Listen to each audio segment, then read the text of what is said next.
CK ടോക്സിന്റെ മറ്റൊരു football ടോക്കിലേക്ക് എല്ലാവർക്കും ഒരിക്കൽ കൂടി സ്വാഗതം. അങ്ങനെ ഏതായാലും ബ്ലാസ്റ്റേഴ്സിന്റെ പ്രതീക്ഷകളെല്ലാം അവസാനിച്ചിരിക്കുന്ന ഈ ഒരു സമയത്ത് ബ്ലാസ്റ്റേഴ്സിന്റെ സൂപ്പർ താരത്തെ എങ്ങനെയെങ്കിലും ടീമിലേക്ക് റാഞ്ച് എടുക്കുക എന്ന ശ്രമത്തോടു കൂടി മറ്റു ISL ക്ലബ്ബുകൾ ഇപ്പോൾ രംഗത്തേക്ക് വന്നിരിക്കുകയാണ്. അതെ, കേരള ബ്ലാസ്റ്റേഴ്സ് എഫ്സിയുടെ ഒരു സൂപ്പർ താരത്തെ മറ്റു ISL ടീമുകൾ ഇപ്പോൾ നോട്ടമിട്ട് കഴിഞ്ഞിട്ടുണ്ട്. അപ്പോൾ ഏതായാലും ഇന്നത്തെ ഈ ഒരു വീഡിയോയിലൂടെ നമ്മൾ പ്രധാനമായിട്ടും ചർച്ച ചെയ്യാൻ പോകുന്നത് കേരള ബ്ലാസ്റ്റേഴ്സ് എഫ്സിയോട് അനുബന്ധിച്ചുള്ള ഏറ്റവും സുപ്രധാനമായിട്ടുള്ള അപ്ഡേറ്റുകൾ മാത്രമാണ്. അപ്പോൾ ഏതായാലും വിശദമായ വീഡിയോയിലോട്ട് കടക്കുന്നതിന് മുമ്പായിട്ട് നിങ്ങൾ ഇതുവരെ ഈ ചാനൽ സബ്സ്ക്രൈബ് ചെയ്തിട്ടില്ലെങ്കിൽ ഇതുപോലുള്ള കൂടുതൽ ബ്ലാസ്റ്റേഴ്സ് ISL അപ്ഡേറ്റുകൾ ലഭിക്കുവാൻ വേണ്ടി ഇപ്പോൾ തന്നെ ഈ ചാനൽ ഒന്ന് സബ്സ്ക്രൈബ് ചെയ്യാനും വീഡിയോ ഒന്ന് ലൈക്ക് ചെയ്യാൻ കൂടി ശ്രമിക്കുക.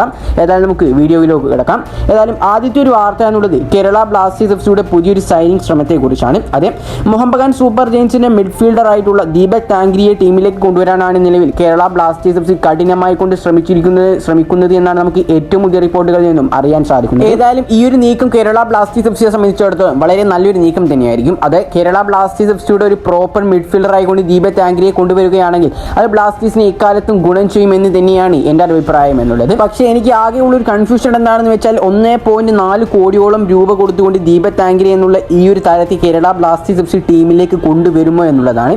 ഇത്രയധികം ഒരു വാല്യൂ ഇത്രയധികം ആ ഒരു ക്യാഷ് കൊടുത്തുകൊണ്ട് ആ ഒരു താരത്തെ ടീമിലേക്ക് എത്തിക്കുമോ എന്നുള്ളത് ഇപ്പോഴും സംശയം തന്നെയാണ്. ഏതായാലും ഇനി അടുത്തൊരു വാർത്ത എന്നുള്ളത് കേരള ബ്ലാസ്റ്റേഴ്സ് എഫ്സിയുടെ സൂപ്പർ താരമായിട്ടുള്ള ജീസസ് ജിംസിനെ കുറിച്ചാണ്. നമുക്കറിയാം ഈ ഒരു സീസണിൽ കേരള ബ്ലാസ്റ്റേഴ്സ് എഫ്സിയിൽ വലിയ രീതിയിൽ തന്നെ ഇമ്പാക്ട് ഉണ്ടാക്കിയ ഒരു താരമാണ് ജീസസ് ജിംസ് എന്നുള്ള ഈ ഒരു താരം എന്നുള്ളത്. ഏതായാലും ഈ ഒരു താരത്തെക്കുറിച്ചുള്ള ഏറ്റവും പുതിയ റിപ്പോർട്ടുകളിലേക്ക് കിടക്കുകയാണെങ്കിൽ ബ്ലാസ്റ്റേഴ്സ് ആരാധകരെ സംബന്ധിച്ചിടത്തോളം വളരെയധികം നിരാശ നൽകുന്ന ഒരു കാര്യം തന്നെയാണ്. അതേ, ISLിലെ ബാക്കിയുള്ള വമ്പൻ ക്ലബ്ബുകൾ ജീസസ് ജിംസ് എന്ന ഈ ഒരു താരത്തെ ഇതിനോടകം തന്നെ ടീമിലേക്ക് എത്തിക്കുവാൻ വേണ്ടി ശ്രമിച്ചു കഴിഞ്ഞു എന്നാണ് നമുക്ക് അറിയാൻ സാധിക്കുന്നത്. പക്ഷേ കേരള ബ്ലാസ്റ്റേഴ്സ് എഫ്സി ഒരു കാരണവശാലും തന്നെ ഈ ഒരു താരത്തെ വിട്ടുകൊടുക്കാൻ തയ്യാറല്ല എന്ന് അതിന് താഴെ തന്നെ റിപ്പോർട്ടും വന്നിട്ടുണ്ട്. പക്ഷേ ഒന്നും നമുക്ക് ഉറപ്പിക്കാൻ സാധിക്കുകയില്ല. വലിയൊരു ട്രാൻസ്ഫർ ഫീ നൽകുകയാണെങ്കിൽ കേരള ബ്ലാസ്റ്റേഴ്സ് എഫ്സി തീർച്ചയായിട്ടും ഈ ഒരു താരമല്ല മറ്റ് ഏത് താരമായാലും തന്നെ വിട്ടയക്കുന്നതാണ്. ഈ ഒരു താരത്തെക്കുറിച്ച് പറയുകയാണെങ്കിൽ ജീസസ് ജിംസിന്റെ ഒപ്പം തന്നെ നല്ല രീതിയിൽ റൺ ചെയ്ത് കളിക്കാൻ കെൽപ്പുള്ള ഒരു താരം, നല്ലൊരു സ്ട്രൈക്കർ കൂടി കേരള ബ്ലാസ്റ്റേഴ്സ് എഫ്സിയിൽ ഇപ്പോൾ ഉണ്ടായിരുന്നു എങ്കിൽ തീർച്ചയായിട്ടും ജീസസിനും ആ ഒരു താരത്തിനും കൂടി ഈ ഒരു സീസണിൽ കേരള ബ്ലാസ്റ്റേഴ്സ് എഫ്സിയെ കപ്പടിപ്പിക്കാമായിരുന്നു. പക്ഷേ കേരള ബ്ലാസ്റ്റേഴ്സ് എഫ്സിയിൽ അങ്ങനെ ഒരു പ്ലെയർ ഇല്ലാതെ പോയി.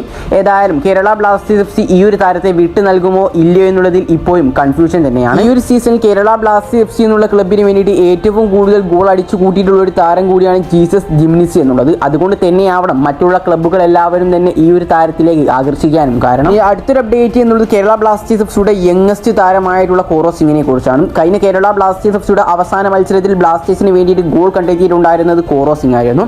ഏതായാലും ആ ഒരു മത്സരത്തിന് ശേഷം ബ്ലാസ്റ്റേഴ്സിന്റെ മുൻ പരിശീലകനായിട്ടുള്ള മിക്കാൽ സ്റ്റേർ ഒരു സ്റ്റോറി ആരാധകരിലേക്ക് പങ്കുവച്ചിട്ടുണ്ട്.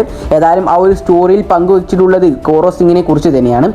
ഏതായാലും കോറോ സിംഗിനെ കുറിച്ച് പറയുന്നത് ഇപ്രകാരമാണ്: അദ്ദേഹം കാര്യമായ കഴിവുള്ള ഒരു കളിക്കാരൻ തന്നെയാണ് കോറോ എന്നുള്ളത്. വരും വർഷങ്ങളിൽ ISLിനെ തന്നെ ഏറ്റവും തിളങ്ങുന്ന പ്ലെയർ തന്നെയായിരിക്കും കോറോ എന്നുള്ളത്. ഇതൊന്നും കൂടാതെ തന്നെ യൂത്ത് നാഷണൽ ടീമിനോടൊപ്പം മാസങ്ങൾ ചെലവഴിക്കുന്നതിന് പകരം തൻ്റെ ക്ലബിനോടൊപ്പം പങ്കുവച്ചിട്ടുണ്ടായിരുന്നെങ്കിൽ, സമയം സ്പെൻഡ് ചെയ്തിട്ടുണ്ടായിരുന്നെങ്കിൽ അദ്ദേഹത്തിന് ഇപ്പോൾ KBFCക്കും കൂടാതെ തന്നെ ഇന്ത്യൻ ഫുട്ബോളിനും ഏറെ ഗുണം ചെയ്യാമായിരുന്നു എന്നും അദ്ദേഹം അഭിപ്രായപ്പെടുന്നുണ്ട്. ഏതായാലും കേരള ബ്ലാസ്റ്റേഴ്സ് എഫ്സിയുടെ മുൻ പരിശീലകനായിട്ടുള്ള മിക്കാൽ സ്റ്റേറെ കോറോ സിംഗിനെ നല്ല രീതിയിൽ തന്നെ വായിച്ചുകൊണ്ടാണ് സ്റ്റോറി ഇട്ടിട്ടുണ്ടായിരുന്നത്. കൂടാതെ തന്നെ കോറോ സിംഗിനെ കുറിച്ച് പറയുകയാണെങ്കിൽ ഈ ഒരു സീസണിൽ കേരള ബ്ലാസ്റ്റേഴ്സ് എഫ്സിക്ക് വേണ്ടിയിട്ട് നല്ല രീതിയിൽ കളിച്ചൊരു പ്ലെയറാണ് കോറോ സിംഗ് എന്നുള്ളത്. കൂടാതെ തന്നെ നല്ല നല്ല അസിസ്റ്റുകളും അദ്ദേഹത്തിന് നൽകാൻ സാധിച്ചിട്ടുണ്ടായിരുന്നു. അപ്പോൾ ഏതായാലും ഇതിനെല്ലാം കുറിച്ചുള്ള നിങ്ങളുടെ അഭിപ്രായങ്ങൾ നിങ്ങൾ തീർച്ചയായിട്ടും താഴെ ഒന്ന് കമൻറ്റായി രേഖപ്പെടുത്താൻ ശ്രമിക്കുക. അപ്പോൾ ഈ വീഡിയോ ഇവിടെ വെച്ച് അവസാനിപ്പിക്കുകയാണ്. കൂടുതൽ ISLിനെ കുറിച്ചും കേരള ബ്ലാസ്റ്റേഴ്സ് എഫ്സി കുറിച്ചുമുള്ള അപ്ഡേറ്റുകൾ ലഭിക്കുവാൻ വേണ്ടി എല്ലാവരും ഇപ്പോൾ തന്നെ ഈ ചാനൽ ഒന്ന് സബ്സ്ക്രൈബ് ചെയ്യാനും വീഡിയോ ഒന്ന് ലൈക്ക് ചെയ്യാനും കൂടി എല്ലാവരും ശ്രമിക്കുക. അപ്പോൾ മറ്റൊരു ബ്ലാസ്റ്റേഴ്സ് ISL അപ്ഡേറ്റുമായി ഞാൻ വീണ്ടും വരുന്നവരേക്കും എല്ലാവർക്കും ഗുഡ് ബൈ.